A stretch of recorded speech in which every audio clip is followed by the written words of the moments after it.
2024 शायद एक ऐसा साल होगा जिसे मुकेश अंबानी भूलना चाहेंगे। हो सकता है पर्सनली 2024 उनके लिए अच्छा साल हो, लेकिन उनकी कंपनी रिलायंस इंडस्ट्रीज स्ट्रगल कर रही है। जुलाई 2024 से लेकर जुलाई 2025 तक मुकेश अंबानी की नेटवर्थ रोज 1250 करोड़ रुपए से कम हो रही है। जुलाई 2024 को ये 120 बिलियन डॉलर थी और अब फरवरी 25 तक ये 89 बिलियन डॉलर तक आ चुकी है। रिलायंस इंडस्ट्रीज इंडिया की सबसे बड़ी कंपनीज में से एक है और रिलायंस इंडस्ट्रीज इनोवेशन, ग्रोथ और भरोसे का दूसरा नाम रहा है। लेकिन फिलहाल रिलायंस इंडस्ट्रीज बड़ी बड़ी मुसीबतों से घिरी हुई है। पिछले 10 सालों में ऐसा पहली बार हुआ है कि रिलायंस इंडस्ट्रीज ने अपने शेयर होल्डर को नेगेटिव रिटर्न्स दिए हैं। 2017 में कंपनी ने 70% के धमाकेदार रिटर्न्स दिए थे।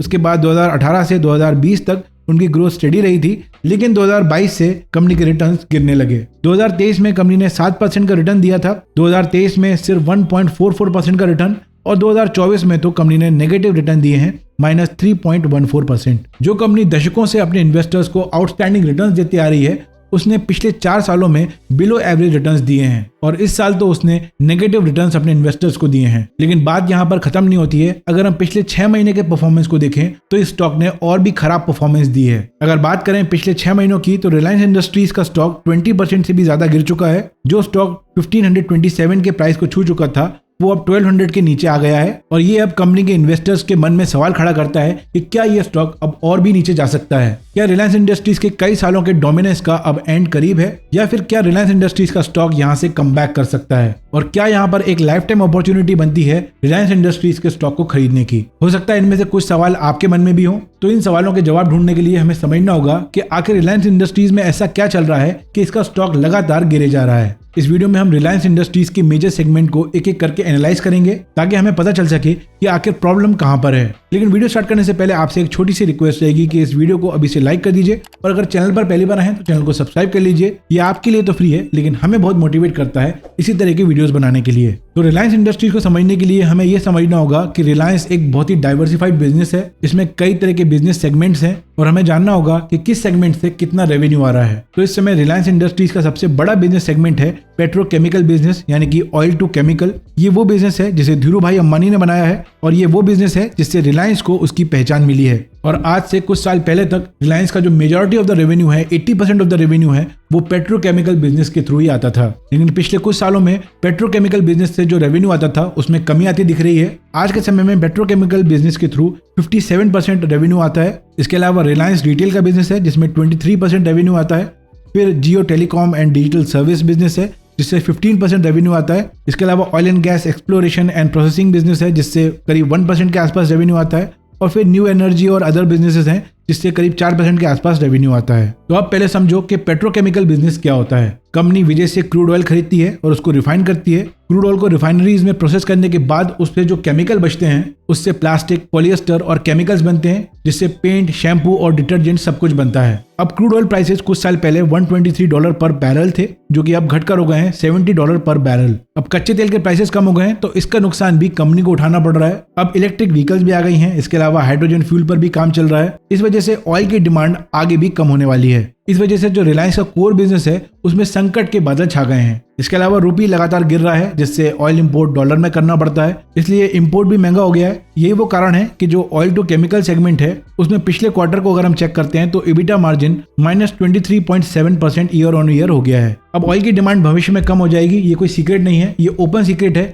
ये अरब कंट्रीज को भी मालूम है, ये मुकेश अंबानी को भी मालूम है और ये आपको और हमको भी मालूम है। और पूरी दुनिया में अब पेट्रोकेमिकल्स की डिमांड गिर रही है क्योंकि चाइना में डिमांड कम हो गई है। प्लास्टिक के भी इस्तेमाल पर भी अब इन्वायरमेंटल रीजंस की वजह से कमी आ रही है। रिन्यूएबल एनर्जी को प्रमोट किया जा रहा है and global and Indian economy में भी अब स्लो डाउन देखने को मिल रहा है जिस वजह से चीजों की डिमांड अब कम होती जा रही है। तो ऑयल एंड केमिकल जो कि इनका मेजर रेवेन्यू सोर्स था उसमें जो एक गड्ढा हो गया है उसको भरने के लिए रिलायंस ने दूसरे सेगमेंट में भी फोकस करना स्टार्ट किया। जैसे कि रिलायंस ने रिटेल सेगमेंट में भी एंटर किया, उसके साथ टेलीकॉम एंड मीडिया सेक्टर में भी और उसके अलावा न्यू एनर्जी बिजनेस में भी कदम रखा है। मुकेश अंबानी का कहना है कि अगले 5 से 7 साल में रिलायंस का जो न्यू एनर्जी बिजनेस है वो उसको ऑयल टू केमिकल बिजनेस जितना बड़ा कर सकते हैं। लेकिन एक बात जरूर है कि रिलायंस को अपने न्यू एनर्जी बिजनेस को बड़ा करने के लिए पेट्रोकेमिकल्स की भी जरूरत पड़ेगी क्योंकि हाइड्रोजन एनर्जी और सोलर पैनल्स बनाने के लिए भी पेट्रोकेमिकल प्रोडक्ट्स यूज किए जाते हैं। इसके अलावा न्यू एनर्जी बिजनेस में शिफ्ट करने के लिए, रिन्यूएबल एनर्जी में शिफ्ट करने के लिए बहुत सारे कैपिटल रिक्वायरमेंट होती है। जो पैसा ऑयल टू केमिकल बिजनेस से रेवेन्यू जो जनरेट होता है उसके थ्रू आता है। और अब क्योंकि ऑयल टू केमिकल बिजनेस में रेवेन्यू कम हो रहा है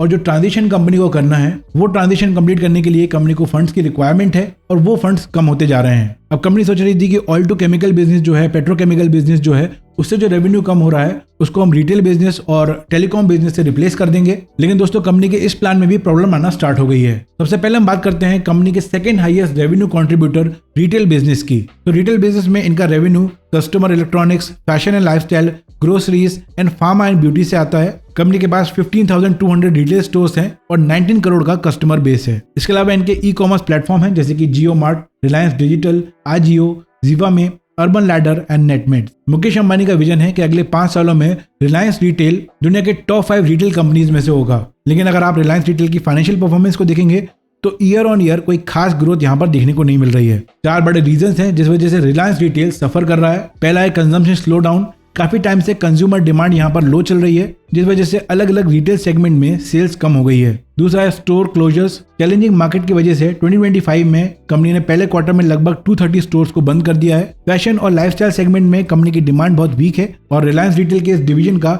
3.5% रेवेन्यू गिर गया है। रिलायंस ट्रेंड्स और यूस्टा ज़ूडियो के डायरेक्ट कॉम्पिटिटर्स माने जाते हैं, लेकिन अगर आप इनके सेल्स को कंपेयर करेंगे तो रिलायंस ट्रेंड्स या फिर यूस्टा जो है वो ज़ूडियो के आसपास भी नहीं है। लेकिन चाइनीज फास्ट फैशन ब्रांड शीन रिलायंस के साथ पार्टनरशिप करके वापस इंडिया आ रहा है जिससे रिलायंस रिटेल और फैशन और लाइफस्टाइल सेगमेंट में बूस्ट मिल सकता है। चौथा रीजन है competition from quick commerce. Quick commerce startup जैसे कि ब्लिंकिट, ज़ेप्टो जो है वो रैपिड डिलीवरी ऑफर करके ट्रेडिशनल रिटेल मॉडल को चैलेंज कर रहे हैं। अब बात करते हैं तीसरे बड़े सेगमेंट की जो कि रिलायंस जियो। अब मोटा भाई को पता था कि आगे चलकर जो ऑयल टू केमिकल बिजनेस है वो उतना रेवेन्यू जनरेट नहीं कर पाएगा, तो उन्होंने डिजिटल सर्विस पर फोकस करना स्टार्ट कर दिया और रिलायंस जियो की यहाँ पर शुरुआत होती है। रिलायंस जियो ने जो टेलीकॉम सेक्टर है उसको पूरी तरीके से डिस्टर्ब कर दिया और जियो की वजह से लोग बहुत कम दाम में डेटा एक्सेस कर पा रहे थे। जियो की वजह से ही शायद आप मुझे देख पा रहे हैं। जियो जब स्टार्ट हुआ तो उसने फ्री में डेटा देकर कस्टमर बेस को बड़ा किया। कई सारे लोग अपने सिम्स को पोर्ट करके जियो पर आ गए और इससे कई सारी टेलीकॉम कंपनीज बैठ गईं। फिर धीरे धीरे मार्केट में गिनी चुनी 3-4 कंपनीज रह गई हैं। तो अब जियो धीरे धीरे अपने डेटा प्राइसेस को बढ़ा रहा है ताकि वो ज्यादा रेवेन्यू जनरेट कर पाए। अब डेटा के प्राइसेस तो सभी टेलीकॉम कंपनीज बढ़ा रही थी, लेकिन जो जियो के यूजर्स हैं वो सबसे ज्यादा नाराज तब हुए जब लोगों ने देखा कि अनंत अंबानी की शादी में 5,000 करोड़ रुपए खर्च हुए हैं और उसी दौरान जियो ने अपने चार्जेस को बढ़ा दिया और लोगों ने इस बात को दिल पर लिया और नाराज होकर बीएसएनएल की तरफ जाने लगे। जियो ने 4 महीनों में नियरली 1.65 करोड़ सब्सक्राइबर्स को लूज कर दिया। और दोस्तों जो टेलीकॉम बिजनेस होता है वो रिकरिंग बिजनेस होता है। एक बार जब वहां पर सब्सक्राइबर बन जाता है तो वो हर महीने रिचार्ज कराता है और हर महीने आपके पास पैसे आते हैं। और अगर एक सब्सक्राइबर आपको छोड़ के चला जाता है तो वो एक बार का पेमेंट लेके नहीं जाता है, वो हर महीने का जो पेमेंट होने वाली थी, जो हर महीने का जो रिचार्ज होने वाला था, वो कंपनी के हाथ से चला जाता है। दूसरा, इंडियन टेलीकॉम कंपनीज में जब गिने चुने प्लेयर्स हैं तो एक हैवी कॉम्पिटिशन यहाँ पर चल रहा है और ये दिक्कत इनके जो इंटरनल कंपटीशन के साथ साथ एक बड़ा कंपटीशन और भी तैयार हो रहा है। ऐसा सुनने में आ रहा है कि इलॉन मस्क की कंपनी स्टारलिंक इंडिया में एंटर कर सकती है। अब स्टारलिंक क्या है? स्टारलिंक एक इंटरनेट सर्विस प्रोवाइडर है जो लो अर्थ ऑर्बिट सैटेलाइट को यूज करके इंटरनेट सर्विसेज प्रोवाइड करती है। ये जियो, एयरटेल और वीआई से अलग इसलिए है कि जो जियो, एयरटेल और वीआई है ये फाइबर ऑप्टिक नेटवर्क के थ्रू कनेक्टिविटी प्रोवाइड करते हैं। स्टारलिंक में क्योंकि सैटेलाइट के थ्रू इंटरनेट कनेक्टिविटी मिलती है तो वहां पर एक एडवांटेज ये मिलता है, तो आपको वहां पर भी इंटरनेट कनेक्टिविटी मिलती है जहां पर टावर्स नहीं होते हैं। स्टारलिंक इलॉन मस्क की स्पेसएक्स का प्रोडक्ट है और ये एक बड़ा कॉम्पिटिटर आगे जाकर साबित हो सकता है, जियो ही नहीं इंडिया की सभी टेलीकॉम कंपनीज के लिए।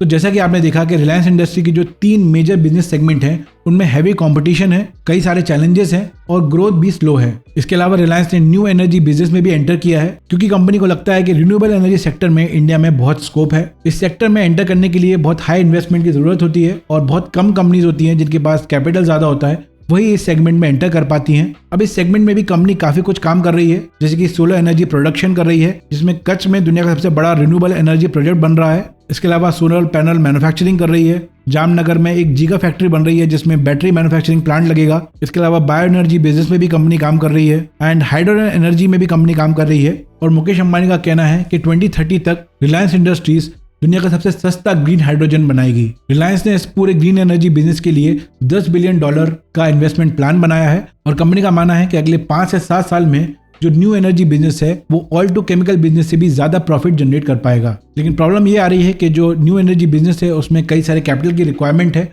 और क्योंकि कंपनी का जो रेवेन्यू घट रहा है तो यहाँ पर जो फंडिंग है उसमें कमी आ रही है और इस वजह से जो इनके प्रोजेक्ट्स हैं उसमें डिले पे डिले होता जा रहा है। अब जब रेवेन्यू कम होगा लेकिन कंपनी को एक्सपैंड करना है, ग्रो करना है, तो उसको कर्जा लेना पड़ेगा और रिलायंस इंडस्ट्रीज में कोई कम कर्जा नहीं है। रिलायंस इंडस्ट्रीज का जो टोटल डेट है सितंबर 30, 2024 तक वो 3.6 लाख करोड़ का है। और इसके अलावा रिलायंस का जो मीडिया एंड एंटरटेनमेंट बिजनेस है, इस सेगमेंट में हाल ही में एक बड़ा डेवलपमेंट ये हुआ है कि जो जियो सिनेमा है और डिज्नी प्लस हॉटस्टार है वो मर्ज हुए हैं और ये अब इंडिया का सबसे बड़ा OTT प्लेटफॉर्म बन चुका है। इस पर भी कंपनी काफी ऑप्टिमिस्टिक है, लेकिन अगर फिलहाल देखें तो मीडिया एंड एंटरटेनमेंट बिजनेस जो है वो अभी लॉस में है। अब सवाल ये है कि आगे क्या। मेन सवाल पर आते हैं, रिलायंस का अगर हमारे पास शेयर है तो क्या किया जाए, और अगर हम खरीदना चाहते हैं तो क्या ये सही समय है रिलायंस के शेयर को खरीदने का। तो जैसा कि हमने वीडियो में बात की कि रिलायंस जो है वो कई सेगमेंट में बटा हुआ है और जो इनकी मेजर सेगमेंट है वो कहीं ना कहीं स्ट्रगल कर रहे हैं। और जब ओवरऑल मार्केट सेंटीमेंट बियरिश है, निफ्टी 50 पिछले 6 महीनों में 12.5% तक लुढ़क चुका है, और जब इस तरीके से मार्केट सेंटीमेंट होते हैं तो वो कंपनी सबसे ज्यादा तेजी से गिरती हैं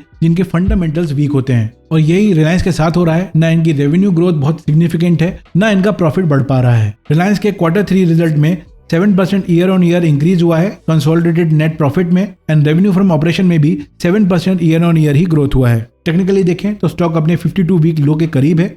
मूविंग एवरेज के टर्म्स में देखें तो स्टॉक अपने 5 day, 20 day, 50 day, 100 day and 200 day moving average के नीचे ट्रेड कर रहा है, जो शॉर्ट टर्म से लेकर लॉन्ग टर्म के परफॉर्मेंस में डाउनवर्ड ट्रेंड दिखा रहा है। रिलायंस एक लेगेसी बेस्ड बिजनेस है। धीरूभाई अंबानी ने इसकी शुरुआत करी थी, अपने 2 बेटों में इस कंपनी को बांटा। आज मुकेश अंबानी भी अपने बिजनेस को 3 पार्ट में अपने तीनों बच्चों में बांट रहे हैं।